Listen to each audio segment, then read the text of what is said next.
एक नई कहानी में आप सभी का स्वागत है। आज की हमारी कहानी का नाम है भोजन। खाना खाने के बाद आकाश थोड़ी देर टेबल पर ढाबे के कर्मचारी का इंतज़ार करने लगा, लेकिन बिल ना मिलने पर वह खाने का बिल चुकाने के लिए सीधा काउंटर पर पहुंच गया।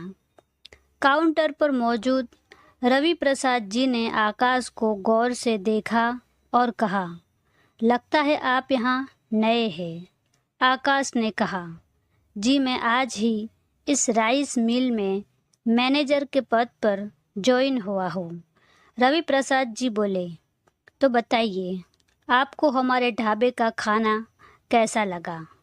आकाश ने कहा, अंकल जी, आपके ढाबे का खाना तो बहुत ही स्वादिष्ट था, लेकिन आपके ढाबे के कर्मचारी मुझे अच्छे नहीं लगे। यहाँ कोई भी इंसान खाना खाकर बिना बिल चुकाए यूं ही चला जाए, तब भी इन्हें कोई फर्क नहीं पड़ता। इसकी बात सुनकर रवि प्रसाद जी मुस्कुराए, लेकिन कुछ बोले नहीं। फिर आकाश ने अपनी बात पूरी की, अंकल जी, आप मुझे ही देख लीजिए। खाना खाने के बाद मैं काफ़ी देर तक बिल का वेट करता रहा, लेकिन कोई भी बिल लेकर नहीं आया। इसलिए मैं यहाँ खुद काउंटर पर बिल चुकाने के लिए आ गया। यह कहते हुए आकाश ने अपने जेब से वॉलेट निकाला। रवि प्रसाद जी बोले, असल में मेरे ढाबे का एक नियम है, यहाँ खाना खाने वाला कोई इंसान को कोई बिल नहीं दिया जाता। आकाश बोला, मैं कुछ समझा नहीं अंकल जी।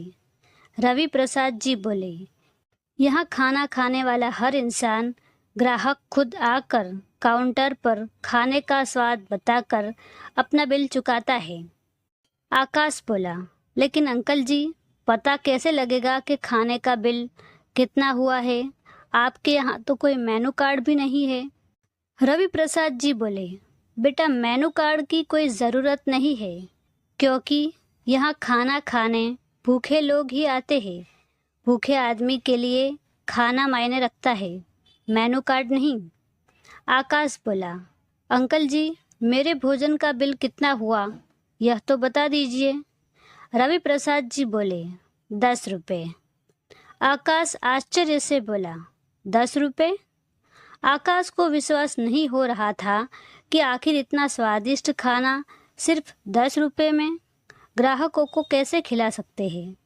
रोटी, सब्जी, दाल, चावल, अचार, पापड़, छाछ, सबका मिलाकर मात्र 10 रुपये अंकल जी।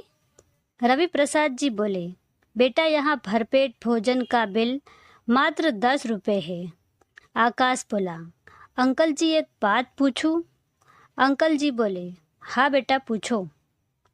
आकाश बोला, इतनी महंगाई में आप इतना सस्ता खाना कैसे खिला सकते हो? अंकल जी बोले, बेटा सब ऊपर वाले की दया है, जो जीवन भर कमाया है सब यहीं छोड़कर जाना है, फिर क्या महंगा क्या सस्ता। यह कहते हुए रवि प्रसाद जी ढाबे पर भोजन के बाद काउंटर पर अपना बिल चुकाने आए एक मजदूर से बात करने लगे।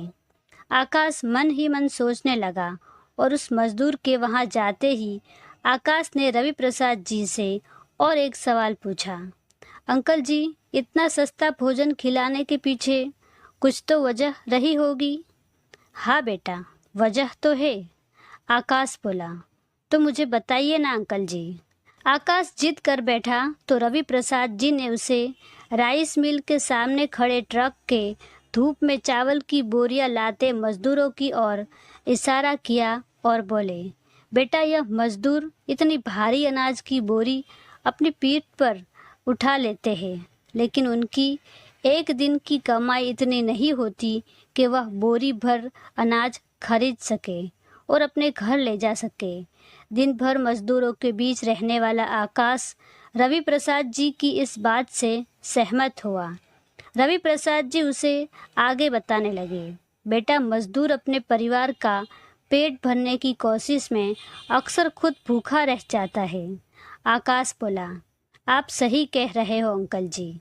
अगर आज आपका ढाबा हमारे मिल के बगल में नहीं होता तो जेब में रुपए होते हुए भी शायद आज मैं भूखा रह जाता। आकाश बखूबी जानता था, चाय बिस्कुट से तो सिर्फ दिन कट जाता है, लेकिन वास्तव में भूख नहीं मिटती।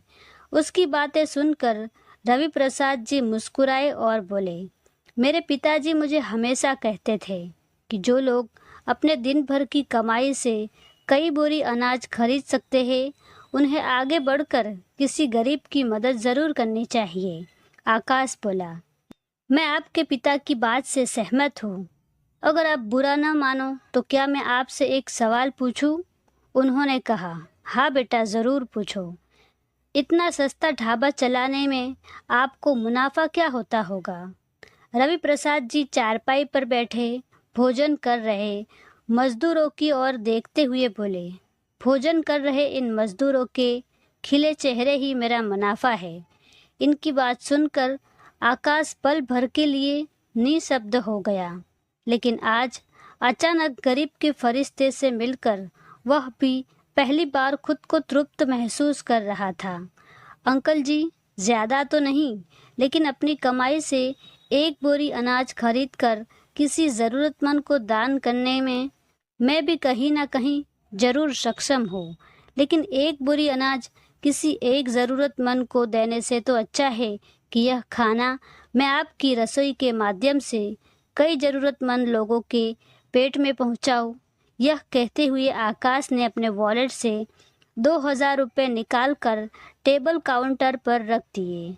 मेहनतकश मजदूरों को अपने ढाबे पर मात्र 10 रुपये में भरपेट भोजन उपलब्ध कराने वाले रवि प्रसाद जी अपने समक्ष हाथ जोड़कर खड़े एक नौजवान द्वारा सच्चे हृदय से किए गए दान को स्वीकार करने से इनकार ना कर सके। दोस्तों, हमारा दान ही हमारे जीवन भर की कुंजी है, जो हमारे साथ जाता है। कहानी अगर अच्छी लगी हो तो लाइक करें और शेयर करें। Thank you.